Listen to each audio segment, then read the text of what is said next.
So, who are you listening to these days? There are so many voices.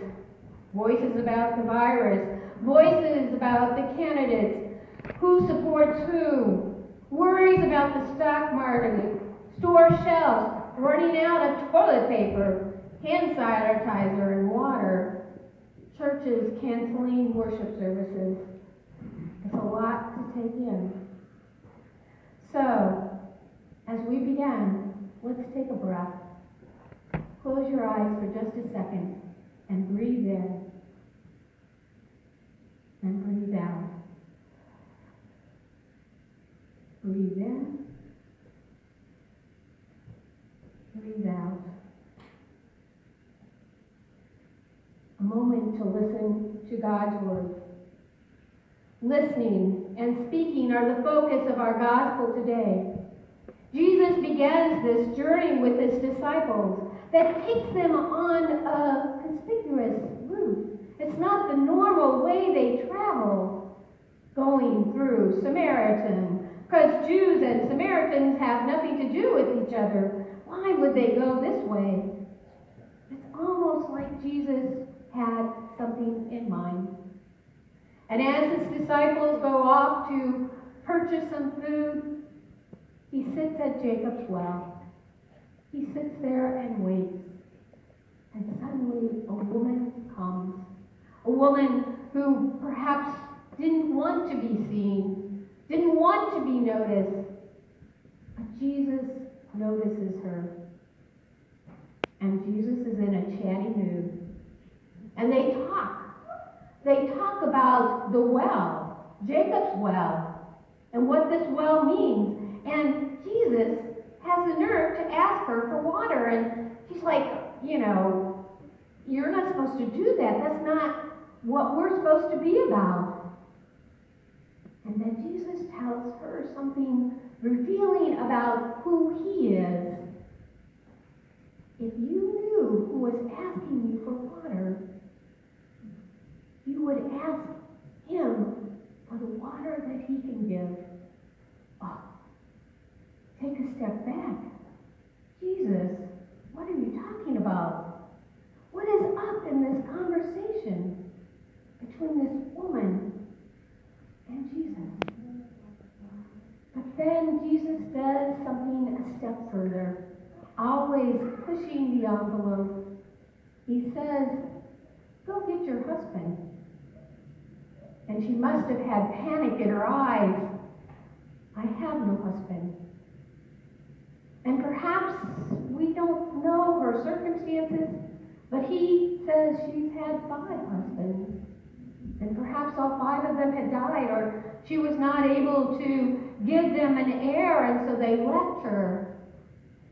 There's part of the story we don't really know, but what matters is that Jesus sees her for who she is and what she has to offer. And then he goes another step and tells her that he can give her living water. She wants that water. She needs that water because she doesn't want to come to this well where she feels so alone and isolated.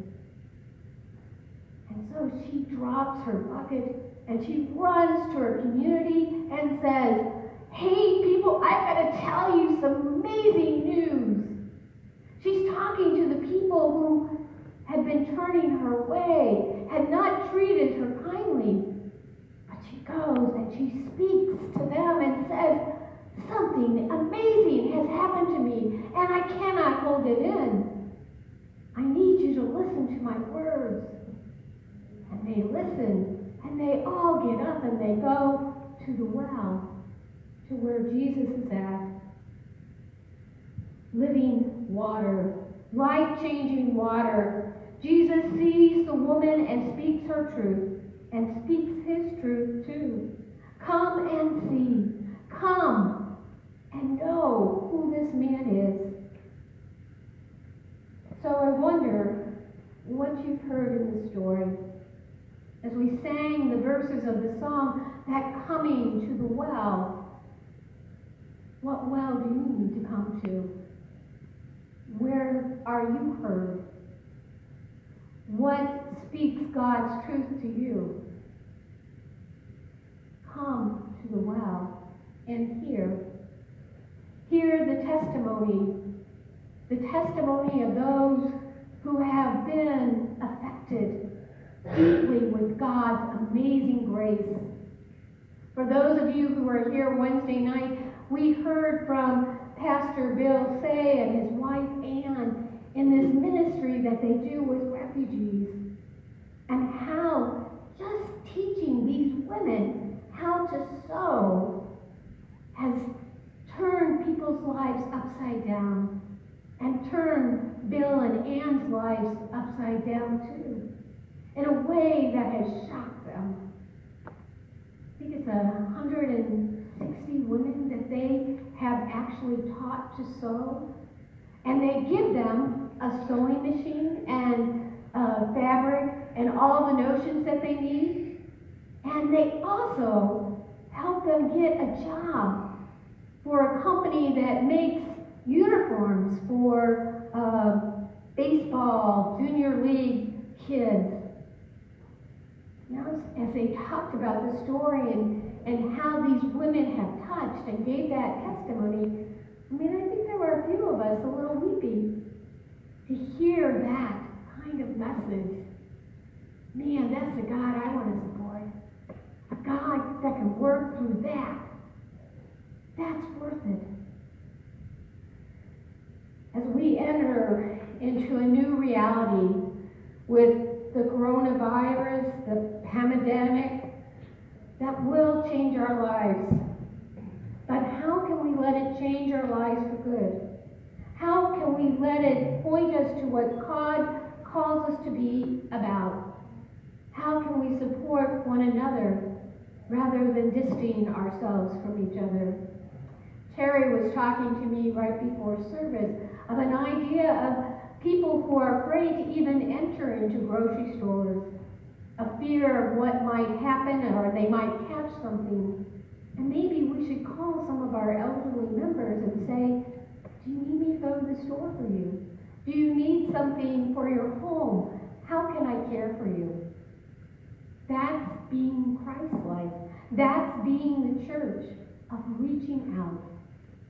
And although our attendance today has been small, I feel like it has been meaningful. I hope we can be back here next Sunday, but we'll see how it all works out. The journey we are taking is not what we thought we would take, but it is the path before us. The important thing is to remember that we take the path together. Our thirst is quenched. We have heard Christ's words to encourage us all on the way. So really, who are you listening to? And perhaps, who do you need to stop listening to? Look for the helpers. They're the ones who will guide you and support you. At times, be the helpers, the one who can assist the neighbor in need, the one who needs a friendly call to check in, the one who can be Christ-like and make a difference. Who are you listening to? I pray in the days ahead that you will take time to read Scripture, to use the devotional resources, to pray on the phone with friends and relatives. As the song reminds us, and all who thirst will thirst no more, and all who search will find what their soul is longing for. The world can try, but it can never fill. Leave it all behind and come to the well. Amen.